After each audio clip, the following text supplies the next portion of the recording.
안녕하세요. 이번 강의에서는 동영상 처리 분야에서 인기 있는 FFmpeg 라이브러리를 C# 언어로 사용하는 방법에 관해 알아보겠습니다. 본격적인 강의에 앞서 강의 내용의 수준을 짐작할 수 있도록 제 소개를 간략하게 드려야겠는데요. 우선 저는 동영상 분야에서 일을 하고 있지는 않습니다. 단지 시작하세요 C#이라는 책의 저자이고 하고 있는 일도 제니퍼 소프트라는 회사에서 개발하고 있는 성능 모니터링 제품 중 .NET 환경을 대상으로 한 모니터링 코드를 담당하고 있습니다. 즉 저는 FFmpeg에 대한 전문가는 아니기 때문에 이번 강의가 사실상 FFmpeg 라이브러리 사용법에 대한 무게를 두지는 않고 C# 개발자를 위한 목적에 좀 더 초점을 맞춰 진행할 것입니다. 그리고 이 라이브러리의 특성상 이름을 매번 FFmpeg이라고 부르기가 좀 그렇습니다. 혀가 좀 꼬이거든요. 그래서 저는 이 강의 전체에서 단순히 이것을 mpeg 라이브러리라고 가능한 줄여서 부를 것이므로 이 점 양해 부탁드립니다. 그럼 시작해 보겠습니다. 우선 mpeg 라이브러리는 C++도 아니고 순수 C 언어로 구현된 동영상 처리 라이브러리입니다. 역사가 매우 오래돼 코드가 복잡하다는 이유도 있지만 무엇보다도 성능상의 이유로 인해 전체를 매니지드 언어로 즉 C# 언어로 완전하게 포팅된 라이브러리는 현재 존재하지 않습니다. 따라서 여러분들이 누겟으로부터 mpeg 관련한 어떤 패키지를 다운로드해도 결국 그 패키지 내부에서는 반드시 C 언어로 빌드한 바이너리 파일을 요구하게 되어 있습니다. 그러니까 윈도우의 경우 mpeg 관련한 네이티브 DLL 파일이 있어야 하고 리눅스 환경이라면 SO 확장자의 라이브러리 파일이 있어야 합니다. 그렇다면 이제 우리는 C# 언어로 랩핑한 누겟 패키지를 적절하게 선택해야 하는데요. 이에는 두 가지 부류가 있습니다. 우선 해당 패키지를 만든 개발자의 본인 취향이 100% 반영돼 어느 정도는 사용하기 쉽게 추상화된 패키지가 있을 것입니다. 이런 것들은 mpeg 사용법이 아닌 그 패키지를 개발한 개발자의 의도대로 설계된 라이브러리 사용법을 익히시면 됩니다. 사실 빠르게 결과를 내고 싶다면 여러분들의 목적에 맞는 기능을 구현한 패키지를 찾아서 활용하는 것도 좋은 선택입니다. 그리고 두 번째 선택사항은 바로 mpeg C 라이브러리를 순수하게 플랫폼 인보크 수준으로 감싼 유형이 있는데요. 그것이 바로 이번 강의의 주제가 되는 FFmpeg AutoGen이라는 패키지입니다. 이름에서 의미하는 바와 같이 이 패키지는 기반이 되는 C 라이브러리에 대해 C# 소스 코드를 자동 생성하는 방식이기 때문에 패키지의 업그레이드 관련한 유지 보수가 매우 쉽다는 장점이 있습니다. 그래서 C 언어로 만들어진 라이브러리의 최신 버전이 나오면 그나마 빠르게 그것이 반영된 오토젠 패키지가 나옵니다. 물론 이로 인한 단점도 있는데요. 말 그대로 C 라이브러리를 거의 그대로 1:1 방식의 C# 코드로 변환한 것 뿐이어서 동영상 처리 관련한 어떠한 추상화된 인터페이스도 없기 때문에 이것을 사용하는 개발자는 원본인 C 라이브러리 사용법 그대로를 익혀야 하는 초기 학습 시간이 필요합니다. 사실 나름 이것도 장점이긴 합니다.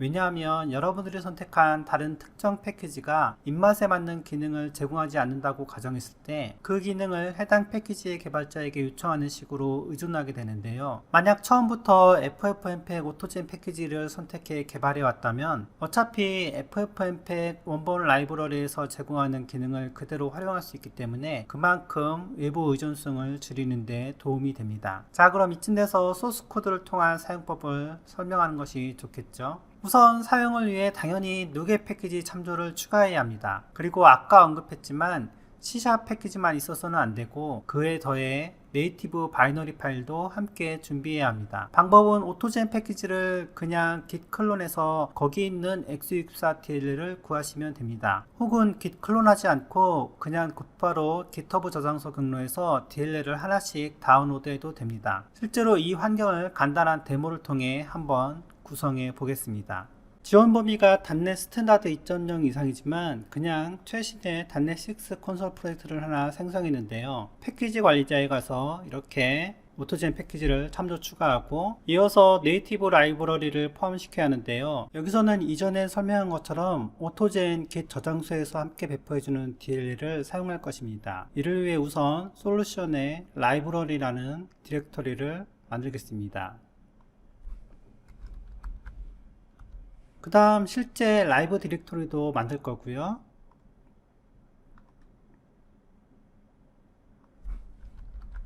그 안에 미리 git 클론 시켜두었던 오토젠 프로젝트의 디렉토리에서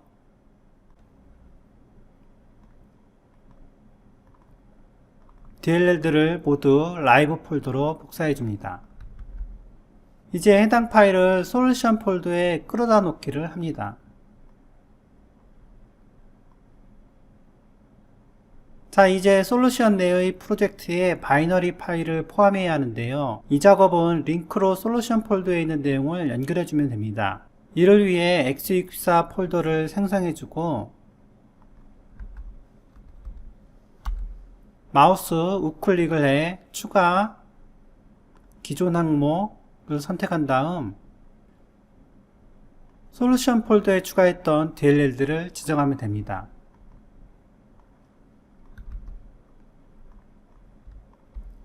여기서 유의할 점은 추가로 하지 마시고 우측에 화살표를 펼치면 링크로 추가라는 메뉴가 나옵니다. 그걸로 선택하시면 솔루션의 라이브 디렉토리에서 DLL 파일을 복사해 오지 않고 단순히 그것을 링크 형태로만 프로젝트에 포함을 시켜줍니다. 그리고 마지막으로 이렇게 포함한 DLL들을 모두 선택한 다음 속성창에서 출력 디렉토리로 복사 설정을 새 버전이면 복사로 해줍니다. 자, 이렇게 하고 빌드를 하면 이제 출력 디렉토리에서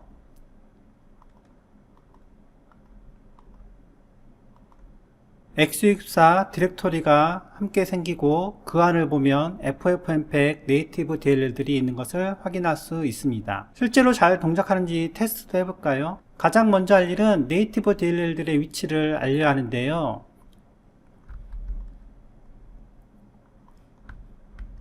자, 이렇게 FFmpeg 루트패스 속성의 그 디렉토리 위치만 지정해 주시면 됩니다. 이후 간단하게 네이티브 버전 정보 등을 출력하는 코드를 넣어주고 빌드 후 잘 실행이 되는지 확인해 보면 됩니다.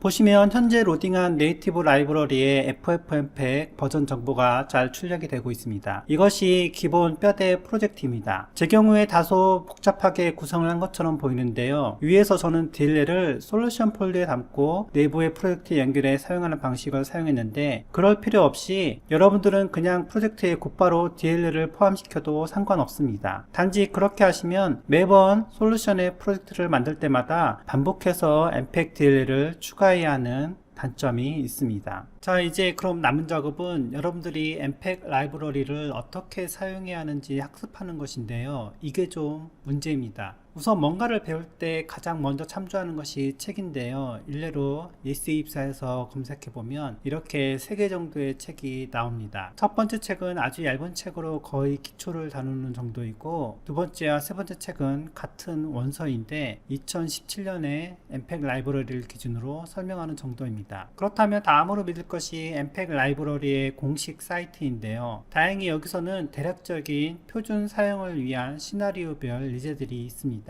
이 주소에 가면 이렇게 22개 정도의 예제가 있는데요. 파일 이름에서 보는 것처럼 해당 기능을 수행하는 코드가 있습니다. 그런데 이게 모두 C 언어 예제인데요. 재밌게도 C# 언어가 C 언어의 가장 큰 특징인 포인터를 그대로 지원하기 때문에 해당 예제들을 거의 그대로 C# 코드로 포팅할 수 있습니다. 그래서 제가 그 작업을 했고요. 그렇게 해서 C# 코드로 변환한 예제를 GitHub 저장소에 올려두었습니다. 따라서 이 예제 코드들을 한 번씩 보시면서 mpeg 라이브러리의 사용법을 익혀 나가시면 됩니다. 일례로 하나 해볼까요? 예제 중에 비디오 디코드라는 프로젝트는 비디오 파일의 내용을 디코딩하기 위한 mpeg 라이브러리의 사용법을 보여줍니다. 직접 데모와 함께 이 코드의 동작 방식을 살펴보겠습니다. 미리 해당 GitHub 저장소를 클론해서 준비했고요. 이곳의 프로젝트 구조는 이전에 설명한 것과 같습니다. 약간 다른 점은 네이티브 DLL을 솔루션 디렉터리에서 라이브러리스 하이 x64에 두고 있는 정도고 각각의 예제 프로젝트는 이전에 설명한 방법을 이용해 그것을 링크해서 포함하고 있습니다. 그리고 해당 DLL들과 함께 도우미 성격의 C# 파일들도 이렇게 미리 포함해 두는데 코드가 어려운 것은 아니므로 이 파일들의 설명은 생략하겠습니다. 중요한 코드는 모두 C 언어 예제를 포팅한 program.cs 파일에 있는데요. 자, 코드를 대충 뜯어 보겠습니다. 우선 초기에 레지스터 FFmpeg 바이너리스 메서드로 호출하는 것은 MPEG DLL들의 위치를 알리는 코드가 포함되어 있습니다. 그 다음 비디오 디코드 실행을 하기 위해 동영상 예제 파일이 필요한데요. 이것도 GitHub 저장소에 함께 올려놨기 때문에 그것을 사용할 수 있습니다. 여기서는 그 파일명이 mpeg1 비디오라는 것으로 약 5초 정도의 분량을 가진 동영상 파일입니다. 이후 비디오 디코드 example 메서드가 나오는데 이곳의 코드가 C 언어 예제에 해당하는 그대로의 코드입니다. 간략하게 코드를 살펴볼까요? 우선 AV codec find decoder 함수로 codec ID, 여기서는 mpeg1 비디오 값에 해당하는 디코더를 찾습니다. 물론 이 디코더의 코드는 우리가 지정했던 FFmpeg DLL 내에 있습니다. 그 다음 코덱이 디코딩 과정 중에 문맥 정보를 보관할 컨텍스트 자료를 AV codec allo context3 함수로 출해 할당합니다. 이후 본격적으로 코덱 오픈2에서 디코더와 문맥 정보를 초기화해서 디코딩할 준비를 시키고 AV parser parse2 함수를 while loop를 이용해 파일의 끝까지 읽으면서 인코딩된 패킷을 읽어드립니다. FFmpeg에서는 비디오 코덱에 사용하는 자료 구조에 패킷과 프레임이 있는데요. 패킷은 인코딩 상태의 데이터를 의미하고 프레임은 패킷이 디코딩돼 원래의 이미지 데이터로 복원된 것을 의미합니다. 즉 프레임에 있는 데이터는 단일 이미지이기 때문에 그대로 BMP나 PNG 파일 등으로 출력하는 것이 가능합니다. 이것을 염두에 두고 보시면 AV parser parse2 함수가 인코딩 상태의 데이터를 PKT 바이트 배열에 읽어드리고 이후 디코드 함수에서 그 패킷을 디코딩 시켜 프레임으로 받아오는 작업을 합니다. 디코드 함수를 보시면 패킷 데이터를 프레임으로 디코딩하는 코드가 나오는데요. 이것은 아주 정형적인 코드이기 때문에 그냥 그대로 사용하시면 됩니다. 보는 바와 같이 AV codec send 패킷 함수를 PKT 배열을 전달해 호출하고 그 아래에서 루프를 돌면서 AV codec receive frame 함수를 호출해 압축된, 즉 인코딩된 패킷 데이터로부터 디코딩된 프레임 이미지를 얻는 것을 반복합니다. 실제로 AV codec receive frame으로 받은 프레임 바이트 데이터를 여기 보시면 PGM이라는 확장자로 그대로 쓰고 있는데요. 대개의 경우 동영상이 초당 25에서 30프레임을 가지고 있기 때문에 5초 정도의 동영상을 디코딩하면 150개 정도의 PGM 파일이 생성됩니다. 대충 이런 구조인데요. 실제로 실행까지 해보면 이렇게 프레임 하나하나를 PGM 파일로 출력한 현황을 확인할 수 있고, 실행된 디렉터리를 가서 여기서 출력한 PGM 파일은 YUV 데이터 중에서 Y 채널만을 출력한 것이기 때문에 흑백으로 이미지가 저장된 유형입니다. 이 파일을 보려면 PGM 뷰어가 있어야 하는데요. 특별히 이런 파일을 보여주는 웹사이트가 있습니다. 이 웹사이트에 이동해서 이렇게 파일을 볼 수가 있는데요. 정상적으로 동영상의 프레임 하나가 출력된 것을 확인할 수 있습니다. 대부분의 경우에 기초적인 작업들은 이곳 예제에서 찾아보면 원하는 답을 찾을 수 있을 것입니다. 딱 그 정도 수준이라면 FFmpeg 라이브러리를 굳이 공부하지 않아도 예제를 약간 변형하는 식으로 금방 응용을 할 수 있을 텐데요. 하지만 그 이상의 수준을 원한다면 어쩔 수 없이 공부를 하셔야 합니다. 자, 끝으로 궁금하신 것이 아마 성능일 텐데요.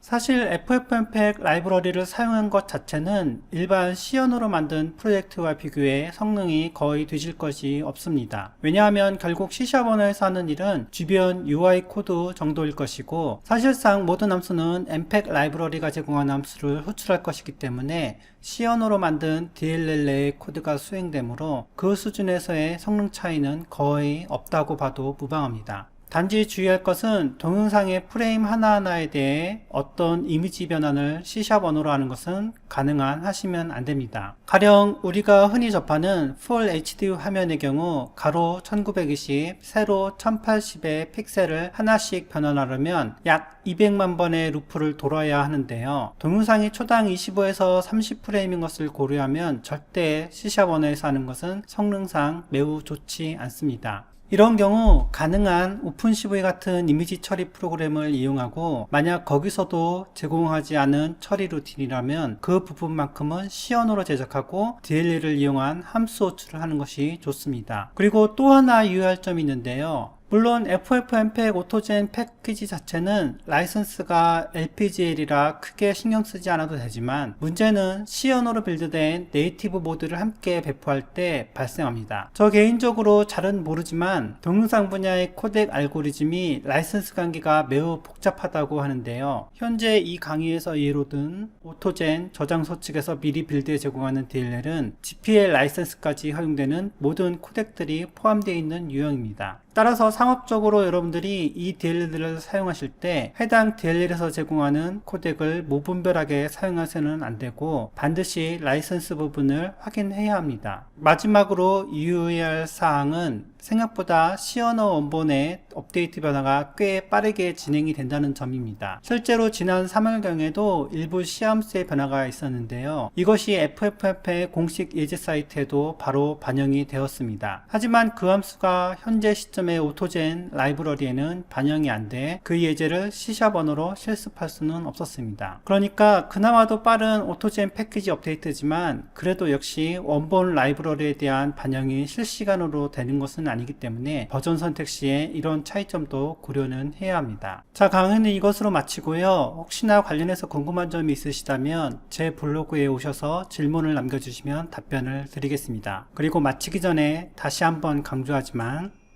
저는 FFmpeg에 대한 전문가가 아니기 때문에 그와 관련해서 질문하시면 저도 답할 것이 없습니다. 가능한 질문이라면 C샵에서 C 언어로 작성된 FFmpeg 함수를 호출하는데 뭔가 잘 안되고 있다거나 그런 식의 주제로 질문을 주시면 되겠습니다. 그럼 즐거운 프로그래밍 하시고 이만 강의를 마치겠습니다. 감사합니다.